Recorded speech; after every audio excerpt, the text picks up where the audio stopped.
सारे विश्व में मसीही भाई बहन बहुत ही उल्लासपूर्वक क्रिसमस मनाते हैं। अभी क्रिसमस का सीज़न पहुंच गया है और हम भी क्रिसमस की तैयारी में लगे हुए हैं। क्रिसमस हमारे लिए आशा का त्यौहार है, धन्यवाद देने का त्यौहार है, आनंद और उल्लास का त्यौहार है और एक दूसरे की सेवा सत्कार करने का त्यौहार है। इस्राएलियों के इतिहास से हम जानते हैं कि ईश्वर ने मनुष्य को बहुत प्यार किया। उसने चाहा कि मनुष्य भी उसे प्यार करे और उसने प्यार करने के लिए अपनी इच्छा व्यक्त की। उसने कहा कि मैं अपनी इच्छा व्यक्त करता हूँ, तुम उनके अनुसार जीवन यापन करो और तब मैं तुम्हारा ईश्वर होऊंगा और तुम मेरी प्रजा होगी। लेकिन इस्राएलियों ने ईश्वर की इच्छा नहीं पूरी की, उसे भंग की और इसका फल यह हुआ कि ईश्वर ने उन्हें बहुत दंड दिया, उन्हें सजा दी। और एक बार ऐसा हुआ कि उन्हें बाबिलोन दास बनकर बंदी बनाकर लिया गया और जब वे वहाँ पर बंदी के रूप में थे तब उन्हें होश आया कि उन्होंने ईश्वर के विरुद्ध पाप किया है, कि उन्होंने ईश्वर की आज्ञा को भंग की है। उन्हें होश आया कि उनके अंदर जो आंतरिक कमजोरी है, ईर्ष्या, द्वेष, काम, क्रोध, माया, मोह, घमंड, अहंकार, उसे वे अपने से नहीं निकाल सकते हैं, वे उसके वशीभूत काम करते हैं। उन्होंने यह अनुभव किया कि वे अपने से अपना उद्धार नहीं कर सकते हैं और इसलिए उन्होंने ईश्वर से प्रार्थना की। उन्होंने दुहाई दी, करुण कंदरण की कि हे ईश्वर, तू हमें एक मुक्तिदाता भेज दे, तू हमें एक उद्धारकर्ता भेज दे। उनकी करुण पुकार को सुनकर ईश्वर ने एक मुक्तिदाता को भेजने की प्रतिज्ञा की और उसके नबियों ने इसकी चर्चा की, इसकी उद्घोषणा की। और तब जब समय पूरा हुआ तो ईश्वर ने अपने पुत्र को ही मुक्तिदाता, उद्धारकर्ता के रूप में भेजा और उसका पुत्र प्रभु यीशु ख्रिस्त कुंवारी मरियम के गर्भ से उत्पन्न होता है, पैदा होता है। और पैदा होता है वो भी अपने घर गांव में नहीं, एक गरीब परिवार में, गांव घर से दूर, बहुत दूर बेतलहम में गौशाले में पैदा होता है। यह बहुत ही आश्चर्य की बात है कि जो ईश्वर का बेटा है, जो सर्वोच्च सृष्टि का सृष्टि करता है, जो राजाओं का राजा है, वह एक गौशाले में जानवरों के बीच में पैदा होता है। ये हमें मनन ध्यान करने की बात है और हम ये समझ सकते हैं कि ईश्वर गरीबों के साथ अपना संबंध स्थापित करना चाहता है, उनके साथ रहना चाहता है, उन्हें अपनी दया, अपनी अनुकंपा और अपना प्रेम दर्शाना चाहता है। इतना ही नहीं, जब प्रभु का जन्म हुआ तब उसे देखने के लिए चरवाही लोग आए, क्योंकि ईश्वर ने चरवाहों के मुख से संदेश दिया कि मुक्तिदाता का जन्म हुआ है। यह भी एक मनन ध्यान करने की बात है। इस तरह से ईश्वर चाहता है कि हम सबके साथ, गरीबों के साथ विशेषकर अपना संबंध बनाए रखें।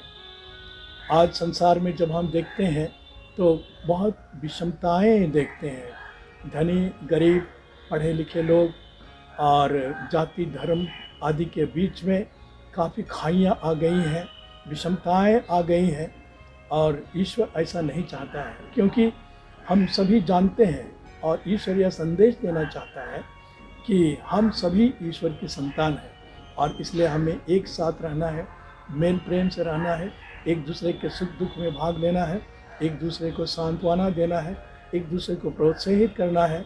यही ईश्वर चाहता है और ईश्वर ने अपने पुत्र मुक्तिदाता को भेजकर हमें संदेश दिया है कि वह केवल चुनी हुई प्रजा के लिए नहीं, बल्कि समस्त लोगों के लिए, सारे विश्व के लोगों के लिए, अतीत के, वर्तमान के और भविष्य के सभी लोगों के लिए उसने मुक्तिदाता भेजा है।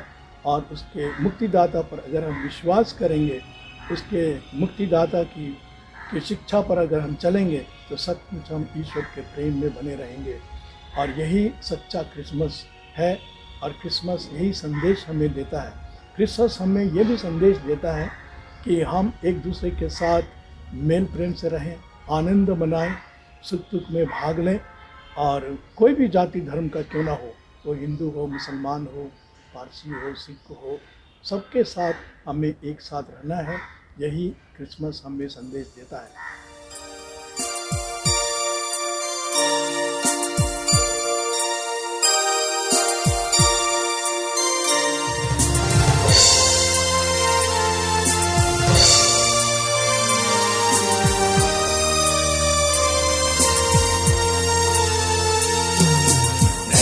फरिश्तों अब आसमान से करो दुनिया में परवाज़, इब्तिदा में तुमने गाया, अभी गाओ हम आवाज़। आकर गाओ, आकर गाओ, गाओ हम्द मसीह मौलूद।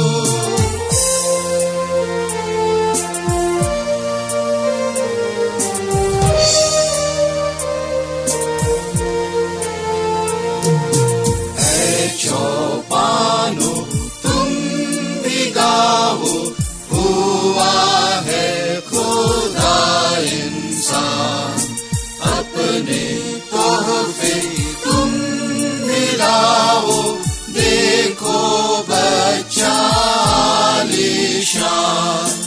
आकर गाओ, आकर गाओ, गाओ हम्द मसीह मौलूद।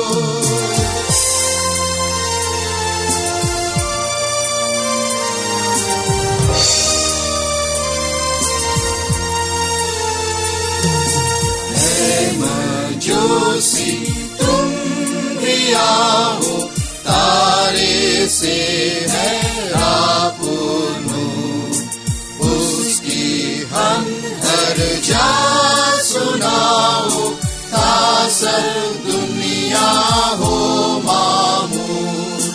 आकर गाओ, आकर गाओ, गाओ हम्द मसीह मौलूद।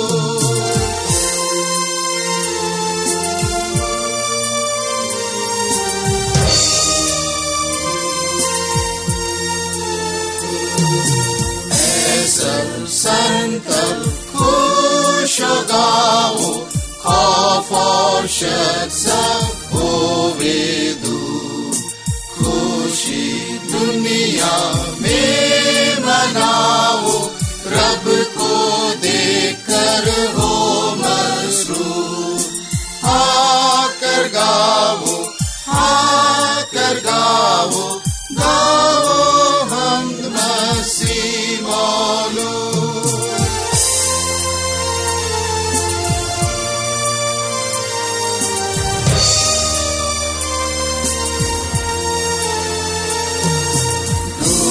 गुनहगारों तुम भी आओ, बदी को अब करो दूर, यीशु पर ईमान ले आओ, रहमत से वह है मामूर। आकर गाओ, आकर गाओ, गाओ हम्द मसीह मौलूद। आकर गाओ, आकर गाओ,